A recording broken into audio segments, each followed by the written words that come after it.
সুপ্রিয় শিক্ষার্থীবৃন্দ, আশা করি তোমরা ভালো আছো এবং আমিও আল্লাহর রহমতে ভালো আছি। আজকে অনলাইন ক্লাসে পাঠ উপস্থাপনায় আমি মোহাম্মদ ইব্রাহিম আলী, সহকারী শিক্ষক, কালীনগর উচ্চ বিদ্যালয়, চাঁপাইনবাবগঞ্জ সদর, চাঁপাইনবাবগঞ্জ। আশা করি তোমরা ভালো আছো। আজকে আমি তোমাদের নবম শ্রেণীর বিষয় রসায়ন থেকে তৃতীয় অধ্যায় পরমাণুর গঠন পাঠ 3.7.2 অর্থাৎ তৃতীয় অধ্যায়ের 7.2 পাঠ থেকে আলোচনা করব। আজকে আলোচ্য বিষয় হচ্ছে, তোমরা দেখতে পাচ্ছ ইনশাআল্লাহ বোর্ডে, পরমাণুতে ইলেকট্রন বিন্যাসের নীতি। তাহলে আমরা পরমাণুতে ইলেকট্রন বিন্যাসের যতগুলি নীতি আছে সেই নীতিগুলি আমরা ইনশাআল্লাহ আলোচনা করব। তোমরা যে যেখানে যেভাবে আসো খুব মনোযোগ সহকারে ক্লাসটি দেখো, কেননা এই ক্লাসে তোমরা প্রশ্ন করার খুব একটা বেশি সুযোগ নেই। তবে তোমাদের ইচ্ছা চাইলে তোমরা কমেন্টসে লিখতে পারো যে স্যার আমার এই বিষয়টি জানা নেই, পরবর্তী ক্লাসে আলোচনা করলে ভালো হয় ইনশাআল্লাহ।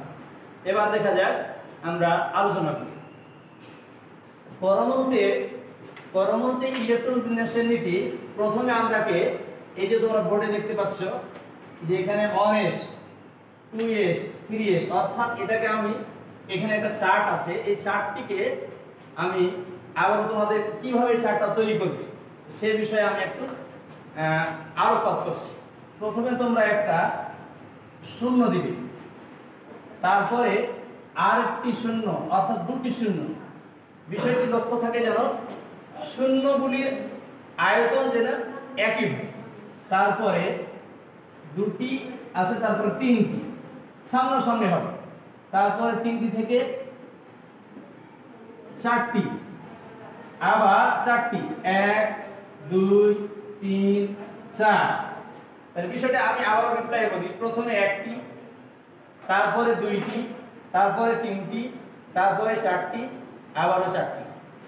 এবার কমতে থাকবে, এবার চারটির পরিবর্তে তিনটি হয়ে গেল, আবার তিনটি থেকে কমবে দুটি, এই যে তিনটি থেকে দুইটি, তারপরে একটি। ইনশাআল্লাহ তোমরা বিষয়টি বুঝে গেছো। এবার আমরা গুনবো, মনে করো আমরা গুনছি এখানে 1, তারপরে 2, তারপরে 3, তারপরে 4 5 6 7 8। এবার এখানে 2 দিব, যেহেতু 2 থেকে শুরু।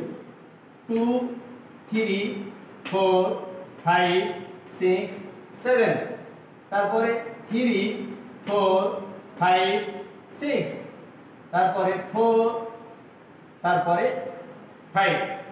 এবার তোমরা জানো যে অরবিটাল আমাদের 4টি, তাহলে এখানে আমরা প্রতিটি ঘরে অর্থাৎ শূন্যতে আমরা s দিই, মানে s অরবিটালের ঘর s, প্রতিটিতে s দিয়েছি। তারপরে প্রতিটিতে আমরা p দিব, অবশ্যই তোমরা বুঝতে পারছো। এবার এখানে d, প্রতিটিতে d দিব, তারপরে f দেওয়ার পরে এবার আমরা উপর থেকে নিচ দিকে একটা কাটব।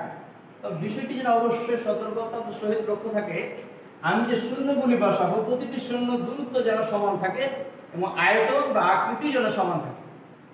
এবার আরেকটি কাটবে, এবার একটা একটা করে কাটলো, এবার কাটবে দুটি করে, আমি নিচ দিকে অ্যারো চিহ্ন দিই, অর্থাৎ উপর থেকে নিচের দিকে আসছে।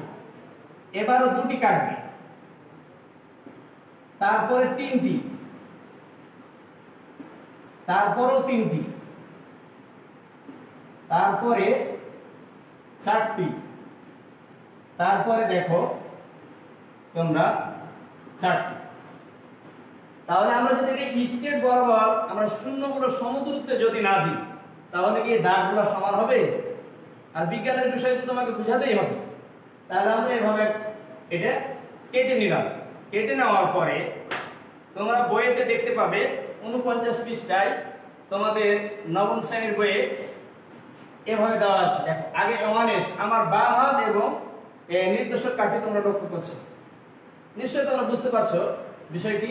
তারপর আমি তোমাদের বোঝার সুবিধার্থে আমার দুটো বিষয় লক্ষ্য রাখতে হবে, বাম হাত এবং ডান হাত লক্ষ্য রাখতে হবে এট এ টাইম। এখানে 1s, এই যে 1s, মানে এটা কিভাবে আমরা লিখলাম। তারপরে 2s, তারপরে দেখো এটা দুটো লাইন হয়ে গেল। তারপরে তৃতীয় লাইনে উপর থেকে নিচের দিকে 2p, তারপরে নিচে হলো 3s, অর্থাৎ তৃতীয় লাইন শেষ। আর এখানে আমার এই নির্দেশক কাটি দিচ্ছি, দুই দিকে কিন্তু খেয়াল করতে হবে খুব সতর্কতার সহিত।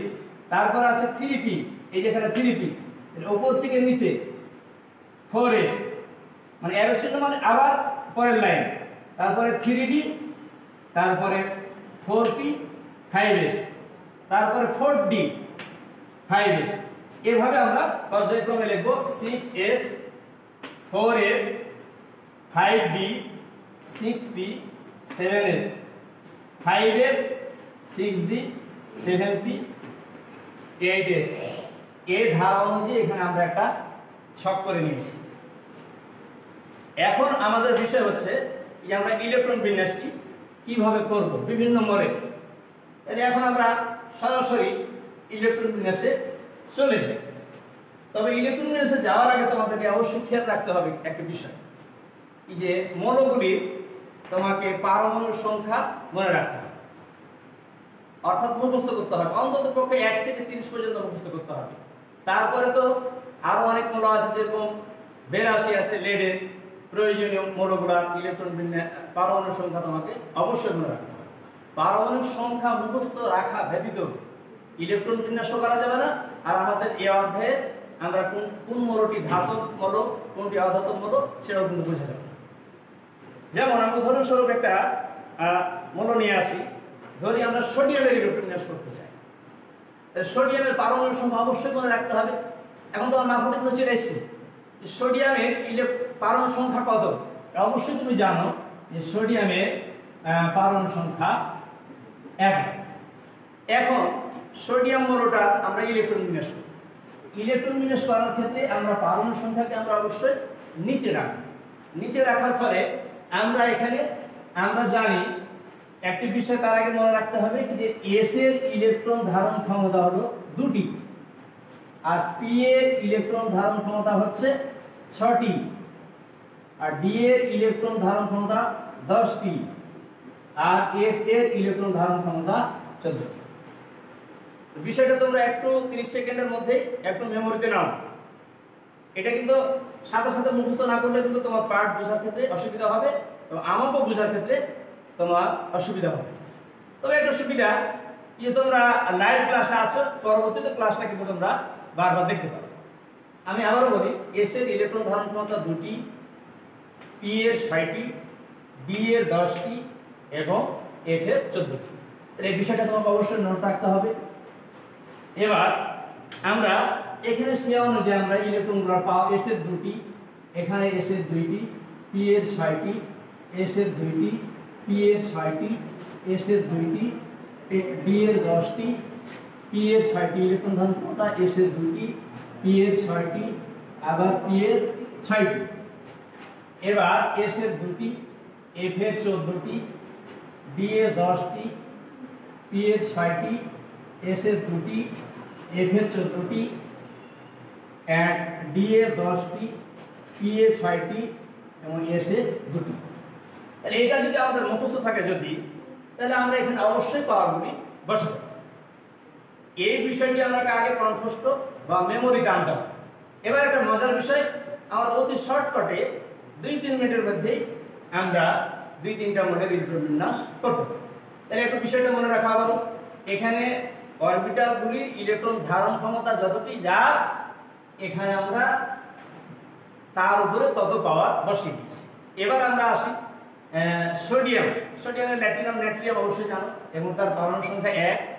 এখন আমরা পাওয়ারগুলি যোগ করব। দেখো এস এর উপর 2টি আর এস এর উপর 2টি, 2 আর 2 কত 4, আর পি এ কত কয়টি 6টি, 4 আর 6 10।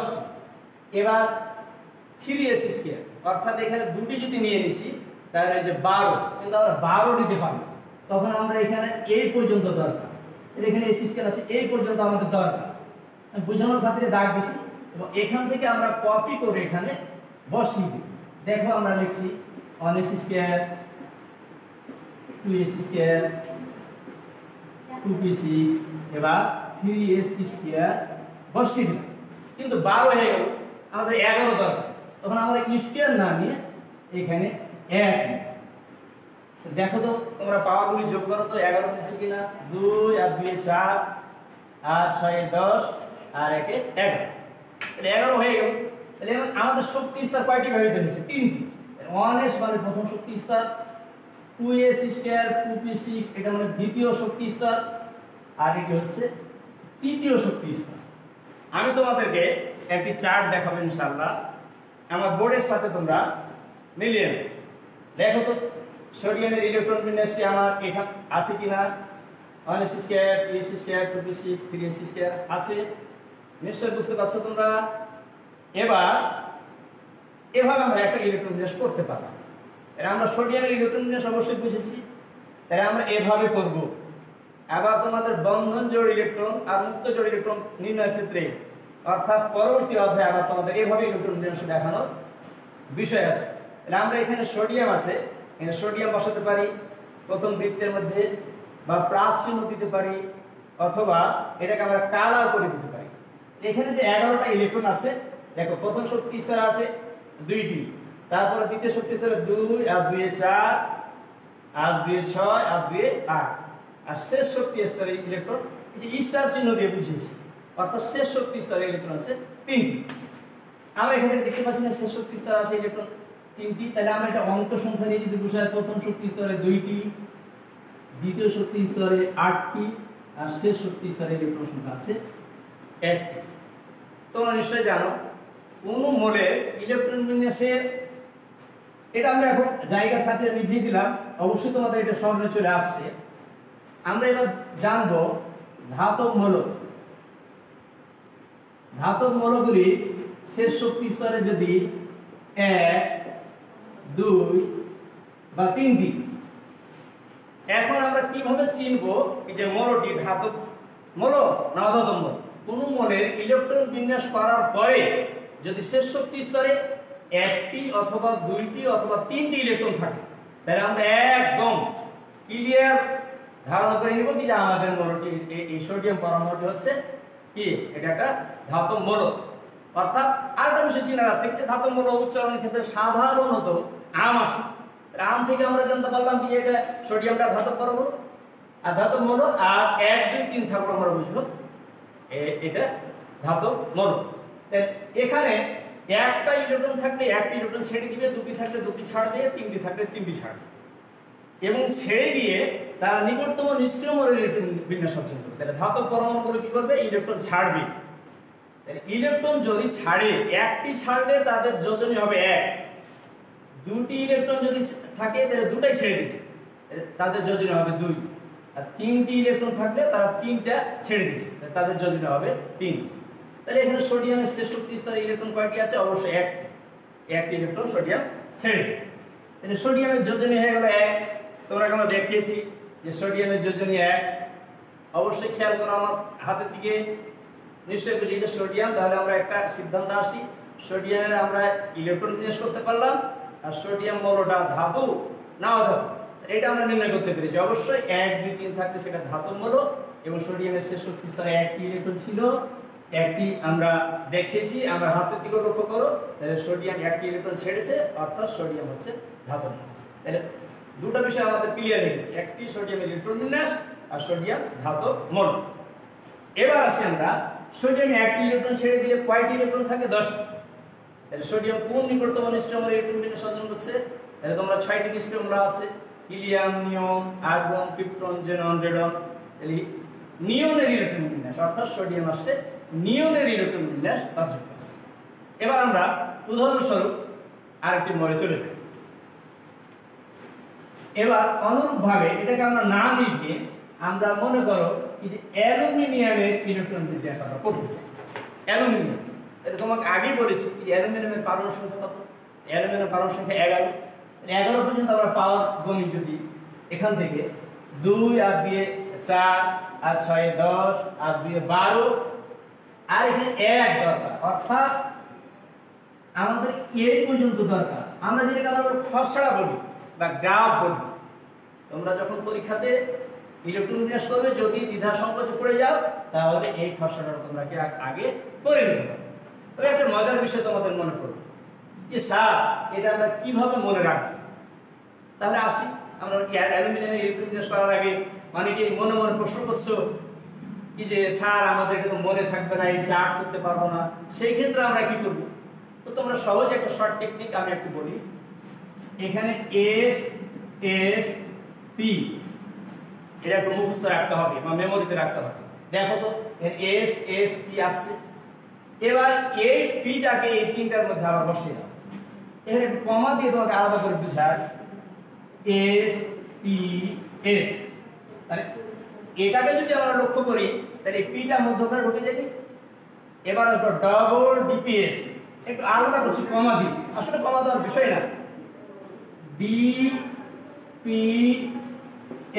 একটা ডিপিএস আর ডিপিএস ডিপিএস ডাবল এফডিপিএস, মানে এ ডিপিএস এর সামনের দিকে আমরা একটা এফ রাখি, তাহলে এফ ডিপিএস ডাবল মানে দুইটি এফডিপিএস এফ ডিপিএস। তাহলে এটা মনে আসবে। এবার আমরা মিলিয়ে নিই, একটু বলি আবার এস এস পি, ভালো করে খেয়াল করো। এবার এপিটার মধ্যে ওখানে ঢুকে গেল এসপিএস। তারপরে মনে রাখার সুবিধার জন্য বলছে ডাবল ডিপিএস মানে দুটি ডিপিএস, ডিপিএস আবার ডিপিএস। এফ হয়ে গেছে, এখানে এফ হয়ে গেছে, আসলে মিস্টেক হয়ে গেছে, এখানে এস হবে ডাবল ডিপিএস। এবার double F DPS, F DPS মানে দুইটি এফ ডিপিএস আর একটি এফ ডিপিএস। এবার এটার সাথে এটা মিল করি, দেখো মিলছে কি। তাহলে আমার অবশ্যই আবার ডান হাতে এবং বাম হাত খেয়াল রাখতে হবে। এখানে এস এস আর এখানে পি, তারপরে S P S, S P S মিলেছে অবশ্যই। ডিপিএস দেখো ডিপিএস, ডিপিএস মিলেছে। তারপর আবারও ডিপিএস অবশ্যই পেয়ে যাব, ডিপিএস। এবার এফডিপিএস, এভাবে তোমরা পর্যায়ক্রমে মিলিয়ে দেখো, এই যে মিলেছে। তাহলে এটা নিয়ে তোমাদের আর সংশয় বা মাথা ব্যথা কথা না।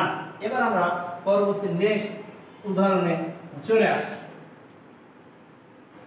আমরা এটা নিবাসী না। এবার লক্ষ্য করি অ্যালুমিনিয়ামের ইলেকট্রন বিন্যাস। অ্যালুমিনিয়াম এর পারমাণু সংখ্যা 13। আমরা পারমাণু সংখ্যাটাকে আমরা প্রোটন সংখ্যা বলে থাকি। প্রশ্ন আছে পারমাণু সংখ্যা কাকে বলে? প্রোটন সংখ্যাকেই পারমাণু সংখ্যা বলে। আবার আরেকটা প্রশ্ন জন্ম হয়ে যায় যে প্রোটন সংখ্যা কি? পারমাণু সংখ্যাকেই প্রোটন সংখ্যা বলে। অ্যালুমিনিয়াম ইলেকট্রন বিন্যাস করতে গেলে অবশ্যই আমাদের এই যে দাগ দিয়ে রাখছি 13 পর্যন্ত, তোমাদের একটু আগে বলেছি। আবার যদি পাওয়ার গুলো যোগ করি 2 আর 2 4 আর 6 10 আর 2 12 আর 1 দরকার 1। তাহলে এখানে 6 আছে, আমরা এই 6 না নিয়ে এখানে আমরা 1 দিই। তাহলে এখানে ছিল 3s স্কয়ার 3p1, দাগগুলো আমরা লিখে দিই। দেখো তো আমরা এখান থেকে লিখতে পারবো কিনা ইলেকট্রন বিন্যাসটা। তাহলে আমরা এর আগে সোডিয়াম ইলেকট্রন বিন্যাস দেখলাম, এবার অ্যালুমিনিয়াম ইলেকট্রন বিন্যাস। পাওয়ারগুলো যোগ করো 2 4 6 10 আর 2 12 আর 1 1। তো তোমাদের আমরা একটা চার্ট আবারও দেখাই। দেখো তো অ্যালুমিনিয়াম ইলেকট্রন বিন্যাস আমার বোর্ডের সাথে মিলেছে কিনা, খুব ভালো করে দেখো তো। 1s square 2s square 2p6 3s square 3p1, যে দাগ দেওয়া আছে 3s স্কয়ার 3p1, অর্থাৎ এটা হচ্ছে তৃতীয় শক্তি স্তর। আমরা এভাবে এর আগে দেখেছি আমরা ফোঁটা দিয়ে রেখেছি, কিন্তু এখানে আমরা স্টার চিহ্ন দিয়েও কিন্তু ইলেকট্রন বিন্যাস করাতে পারবো। এখানে প্লাস চিহ্ন দেওয়া আছে, অর্থাৎ এটা হচ্ছে নিউক্লিয়াস। নিউক্লিয়াস হচ্ছে ধনাত্মক আধান বিশিষ্ট। দেখো তো দুটি ইলেকট্রন 1 আর 1 2, দ্বিতীয় শক্তি স্তরে 2 4 6 আর 2 8। তাহলে আমরা প্রথম শক্তি স্তরে দেখো তো 2টি, দ্বিতীয় শক্তি স্তরে 6 আর 2 8, আর তৃতীয় শক্তি স্তরে 1 আর 2 3টি, 8 আর 2 10 আর 3 13। দেখো তো মিলে নাও তো।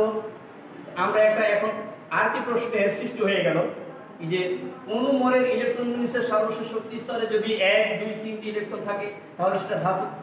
তাহলে সোডিয়াম অ্যালুমিনিয়ামকে এখন তোমরা নিশ্চয়ই বুঝতে পারছো, মনে মনে একটি ধরো তো, তুমি মনে মনে আইডেন্টিফাই করো ধাতু মনে না অধাতু। এটা অবশ্যই অ্যালুমিনিয়াম ধাতু। তাহলে শেষ শক্তি স্তরে 3টি ইলেকট্রন ছেড়ে দেয়। তাহলে অ্যালুমিনিয়াম যদি 3টি ইলেকট্রন ছেড়ে দেয় তাহলে তার যোজনী হবে 3। এটা যোজনের একটা সংজ্ঞা আছে, যোজনী কাকে বলে? যোজনীর সংজ্ঞা দাও। কোন হলো রাসায়নিক বিক্রিয়ায় অংশগ্রহণকালে যত সংখ্যক ইলেকট্রন গ্রহণ, বর্জন বা শেয়ার করে সেই সংখ্যাতে উক্ত মোলের যোজনী বা যোজ্যতা বলে, ইংরেজিতে যাকে বলা হয় ভ্যালেন্সি।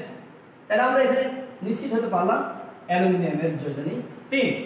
তাহলে এখান থেকে আমরা আবার তোমাদের মনে করাই এই যে আমরা সোডিয়াম ও অ্যালুমিনিয়ামের ইলেকট্রন বিন্যাস করেছি, অন্য অন্য মোলে আমরা ইলেকট্রন বিন্যাস এভাবেই করব।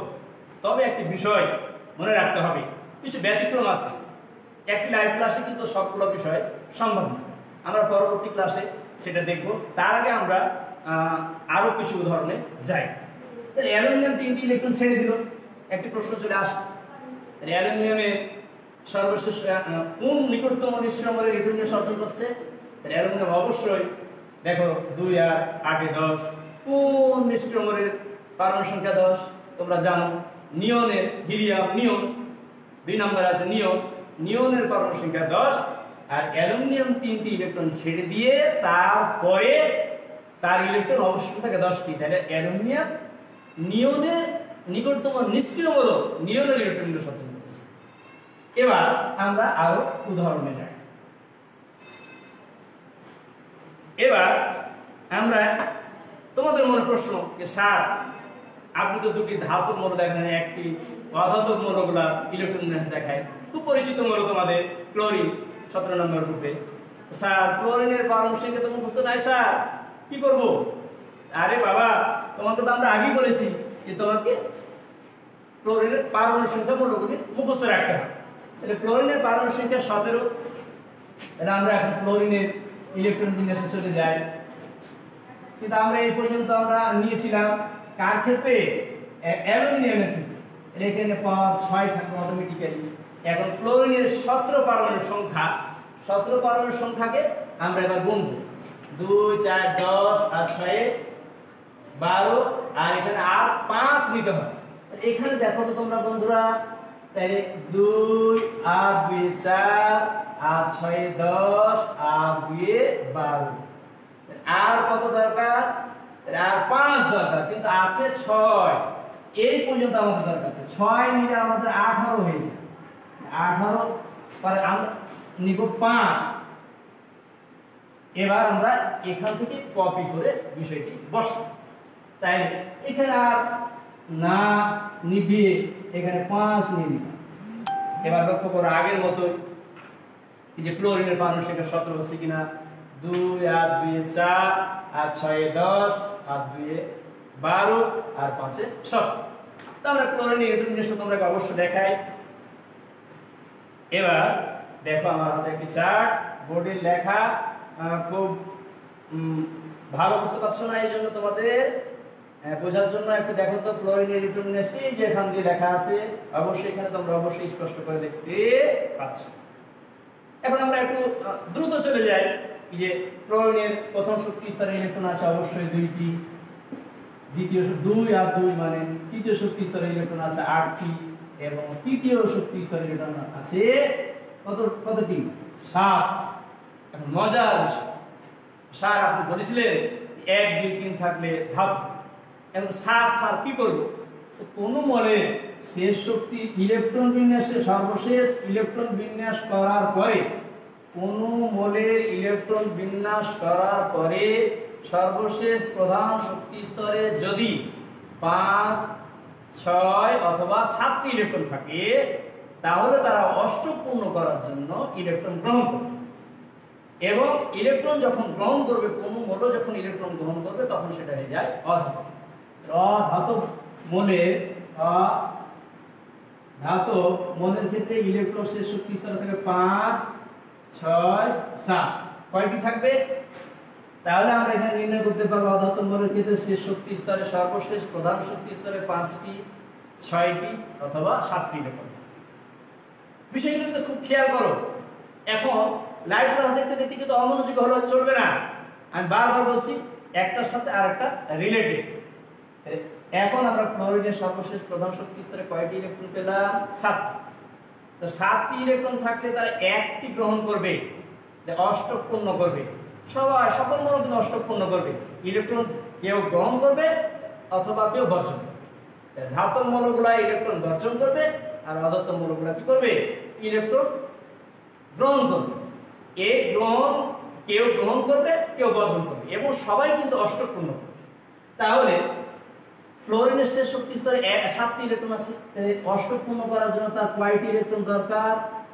1টি। তাহলে মোট ইলেকট্রন সংখ্যা হয়ে গেল কত? 8টি। অথচ ধার নিল, গ্রহণ করলো। কোন মৌল যত সংখ্যক ইলেকট্রন গ্রহণ করবে, গ্রহণ করে অষ্টক পূর্ণ করবে, সেই ক্ষেত্রে 1টি ইলেকট্রন গ্রহণ করলে তার যোজনী হবে 1, 2টি ইলেকট্রন গ্রহণ করলে তার যোজনী হবে 2, যদি 3টি ইলেকট্রন গ্রহণ করে তার যোজনী হবে 3। তাহলে ক্লোরিন কয়টি ইলেকট্রন গ্রহণ করলো? 1টি। তাহলে ক্লোরিনের যোজনী হয়ে গেল 1। তাহলে আমরা এখানে ক্লোরিনের ইলেকট্রন বিন্যাস জানতে পারলাম। আর ক্লোরিন 1টি ইলেকট্রন গ্রহণ করলো, ধার নিল, এই জন্য সে অধাতব হয়ে গেল এবং তার যোজনী হয়ে গেল 1। নিশ্চয়ই তোমরা বুঝতে পেরেছো বন্ধুরা। এবার আমি আবার তোমাদেরকে চার্টটি তোমাদের স্মরণে আনার জন্য দেখাই। এবার এভাবে 1s2 2s2 2p6 3s2 3p1 এভাবে আমরা দেখাতে পারি, অথবা বৃত্তাকারও কিন্তু দেখানো যাবে। তাহলে আমরা দুই ভাবে ইলেকট্রন বিন্যাসের পদ্ধতি আমরা শিখে নিলাম। তাহলে এই যে দেখো 3টিকে আমরা আলাদা করে দাগ দিয়েছি, এখানে স্টার চিহ্ন দিয়েছি, আর যে 3টি ছাড়ছে 2টি আর 1টি, এখানে আমরা 3টি দিয়ে দিয়েছি। তাহলে নিশ্চয়ই বুঝে গেছি আমরা। আমরা নেক্সট উদাহরণে যাই। অনুরূপ ভাবে তোমরা বিষয়টা অবশ্যই বুঝতে পারছো আর বারবার দেখতে। এবার আমরা আরেকটি উদাহরণে যাই। অক্সিজেন। তাহলে তোমরা জানো অক্সিজেন ছাড়া যেটা আমরা বাঁচতেই পারি। আমরা পিতামাতা, ভাই বোন সবাইকে আত্মীয় মনে করি, কিন্তু আত্মীয় ছাড়া কিন্তু 1 মিনিট আমরা বাইরে থাকতেও পারি, কিন্তু অক্সিজেন ছাড়া কিন্তু আমরা বাঁচবো না। অক্সিজেনের ইলেকট্রন বিন্যাস না করে তার পারি না। তাহলে আমরা একটু অক্সিজেনের ইলেকট্রন বিন্যাসটা দেখি। তাহলে অক্সিজেন এর পারমাণু সংখ্যা হলো 8। আমরা আমাদের চার্টে চলে যাই। এই যে 8 আমরা পাওয়ার গুনবো 2 আর 2 4, আর এখানে 8 দরকার 4। এই পর্যন্ত আমাদের আর দরকার নেই, এই পর্যন্ত দরকার নেই। 6 আবার দিয়ে দিলাম। আমাদের অক্সিজেনের ইলেকট্রন বিন্যাস করতে গেলে এই পর্যন্ত দরকার, অর্থাৎ এখানে p এর উপরে 4। এখান থেকে আমরা কপি করে যদি বসিয়ে দিই, তাহলে এখানে আমরা এই অতিরিক্তটুকু নিভিয়ে ফেলার পর আমরা অক্সিজেনের ইলেকট্রন বিন্যাস অবশ্যই পেয়ে যাই। অক্সিজেনের 4, 2 আর 2 4 আর 4 8 7। এবার অক্সিজেনের প্রথম শক্তি স্তরের ইলেকট্রন আছে 2টি, আর দ্বিতীয় শক্তি স্তরের ইলেকট্রন 2s2 2p4, এর আছে 6টি। এখন তোমাদের মনে অনেক প্রশ্ন কিন্তু ঘুরপাক খাচ্ছে। এখন মৌলটাকে আমরা ধাতব মৌল বলবো না অধাতব মৌল বলবো? তো তোমরা কিন্তু আমি আগেই বলেছি যে কোন মৌলের সর্বশেষ প্রধান শক্তি স্তরে ইলেকট্রন যদি থাকে 5টি, 6টি অথবা 7টি, তাহলে সেটা একদম চোখ বন্ধ করে বলে দিব এই যে এটা অধাতব। তাহলে অক্সিজেন কয়টা গ্রহণ করবে? 2টি গ্রহণ করবে, তাহলে অক্সিজেনের পারমাণু যোজনী হয়ে গেল 2, এবং অক্সিজেন 2টি গ্রহণ করে মোট ইলেকট্রন সংখ্যা হয়ে গেল 8, অর্থাৎ অক্সিজেনের 8 আর 2 10, অর্থাৎ নিয়ন ইলেকট্রন বিন্যাস। তাহলে আমরা অক্সিজেনের বিষয়টা একটু দেখাই। এই যে দেখো অক্সিজেনের যোজনী 2 এবং তার ইলেকট্রন বিন্যাস। এভাবে আমরা পরস্পর আমরা কি করব? ইলেকট্রন বিন্যাসগুলি একটু দেখব। আমাদের হাতে সময় কম, বিদ্যুৎ কখন চলে গেলে আমাদের ক্লাসটা হয়তো বাদ হয়ে যাবে। তাহলে আমরা ক্যালসিয়ামের ইলেকট্রন বিন্যাসটা একটু দেখাই। এই যে তোমাদের কাছে আমাদের ক্যালসিয়ামের 20, 1s square 2s square 2p 6 3s square 3p 6 4s square অর্থাৎ ক্যালসিয়ামের সর্বশেষ শক্তি স্তরে দুইটি ইলেকট্রন আছে অর্থাৎ ক্যালসিয়াম কি করবে দুটি ইলেকট্রন ছেড়ে দিয়ে তার যোজন হবে 2 আমরা এভাবে দিতে পারি। তাহলে আমরা এখন পার্টির আজকে প্রায় শেষ পর্যায়ে চলে আসছি। তোমরা নিশ্চয়ই বিষয়গুলো লক্ষ্য করো এবং বাড়িতে তোমরা বারবার করো। এখন প্রশ্ন, স্যার পটাশিয়ামের ইলেকট্রন বিন্যাস তো আমরা পারবো না, কি করব? পটাশিয়ামের ইলেকট্রন বিন্যাসটা একটু ব্যতিক্রম আছে, ইনশাআল্লাহ আমি তোমাদেরকে পরবর্তী লাইভ ক্লাসে, আল্লাহ যদি এই মহামারী করোনা ভাইরাসের মধ্যে আমাদেরকে বাঁচিয়ে রাখে, ইনশাআল্লাহ আমি হেড স্যার যদি আমাকে বলে কালকে অথবা পরশুতে, ইনশাআল্লাহ আল্লাহ চাইলে আমরা পটাশিয়ামের ইলেকট্রন বিন্যাস এবং স্ক্যান্ডিয়ামের ইলেকট্রন বিন্যাস অর্থাৎ পটাশিয়ামের পরমাণু সংখ্যা 19 আর স্ক্যান্ডিয়ামের পরমাণু সংখ্যা 21। এখানে একটা প্রশ্ন আছে, পটাশিয়ামের শেষ শক্তি স্তরে ইলেকট্রনটি 3d অরবিটালে না গিয়ে 4s অরবিটালে যায় কেন? এরকম ধরনের একটা প্রশ্ন ভেজাল লেগে যাবে, যার কারণে এটা নিয়ে আলোচনা করতে গেলে অনেক সময়ের দরকার। ইনশাআল্লাহ আমরা পরবর্তী ক্লাসে তোমাদের এই বিষয়টি আলোচনা করব।